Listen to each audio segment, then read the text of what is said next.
नमस्कार, मैं आपके साथ हूँ डॉक्टर कविता मेहता। विवाह जीवन का एक ऐसा महत्वपूर्ण निर्णय जिसके बाद जीवन की दशा और दिशा दोनों बदल जाती है। तो बेहद आवश्यक हो जाता है कि हम इस महत्वपूर्ण निर्णय को लेने के पहले पूरी सतर्कता व सावधानी बरतें।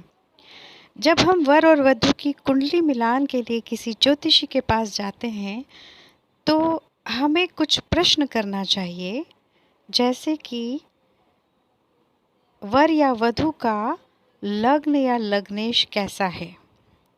दूसरा प्रश्न, धन की स्थिति दोनों की कुंडली में क्या रहेगी। और तीसरा प्रश्न, गुरु, शुक्र और मंगल इनके कैसे हैं। अगर ये पांचों स्थान शुभ ग्रहों से प्रभावित है तो दाम्पत्य जीवन निर्विरोध संपन्न होता है, सुखी दाम्पत्य जीवन प्राप्त होता है। तो आइए हम जानें कि इन पांचों स्थानों के कुपित होने से क्या क्या दुष्प्रभाव हो सकते हैं। सर्वप्रथम लग्न पर विचार करें या लग्न को समझना बेहद आवश्यक होता है। लग्न अर्थात व्यक्ति का शरीर, लग्न अर्थात व्यक्ति का स्वभाव और लग्न अर्थात वह महत्वपूर्ण ग्रह जो पूरी कुंडली में जीवन भर अत्यधिक प्रभाव डालता है। यदि लग्न पीड़ित है तो व्यक्ति का स्वभाव, उसका शरीर दोनों ही प्रभावित होकर असामान्य हो जाएंगे, जिससे जीवन साथी को जीवन पर्यंत कष्ट भोगना पड़ सकता है। दूसरा भाव होता है धन का। धन की स्थिति के विषय में विचार करना बेहद आवश्यक होता है, क्योंकि गृहस्थी का सुचारू होना पूरी तरह से धन पर निर्भर है। इन दोनों के पश्चात गुरु ग्रह का विचार सर्वाधिक महत्वपूर्ण होता है। सुखी दाम्पत्य जीवन के लिए गुरु का शुभ प्रभाव में होना बेहद आवश्यक है। गुरु की यदि वैवाहिक स्थान पर दृष्टि पड़ती है तो वर वधू का जीवन बाधाओं से मुक्त रहता है। तो कुंडली में सर्वप्रथम गुरु का विचार आवश्यक है। गुरु यदि पाप प्रभाव में हो तो वैवाहिक जीवन नष्ट भ्रष्ट हो जाता है और संतान प्राप्ति में भी बाधाएं आती है। दूसरा ग्रह होता है शुक्र।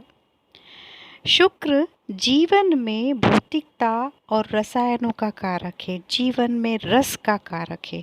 यदि शुक्र बलवान होता है तो व्यक्ति के जीवन में भौतिक सुख सुविधाओं की कमी नहीं रहती, जीवन में रस बना रहता है, वैवाहिक संबंधों में रस बना रहता है। इसके कारण अनैतिक वैवाहिक संबंध नहीं बनते हैं, हिंसा नहीं होती है। इसलिए शुक्र का बलवान होना बेहद आवश्यक है। तीसरा ग्रह होता है मंगल। मंगल विचार सर्वाधिक महत्वपूर्ण है वैवाहिक जीवन के संदर्भ में। मंगल यदि कुपित होता है, वैवाहिक जीवन अत्यधिक कटु हो जाता है। साथ ही मंगल स्वभाव बिगाड़ देता है, जिससे हिंसा और अनैतिक संबंध का कारक भी मंगल होता है। यदि मंगल और शुक्र का संबंध हो जाए तो जीवन में वैवाहिक जीवन के अतिरिक्त संबंध बनते हैं। इसलिए मंगल विचार बेहद आवश्यक है। इन पांचों बातों का स्मरण रखते हुए ही कुंडली का मिलान करना चाहिए। जब भी किसी ज्योतिषी के पास कुंडली मिलान करने के लिए जाएं तो गुण मिलान के साथ साथ इन 5 बातों पर भी अवश्य विचार करें। जीवन में कभी भी तलाक जैसी स्थितियों का सामना नहीं करना पड़ेगा। धन्यवाद।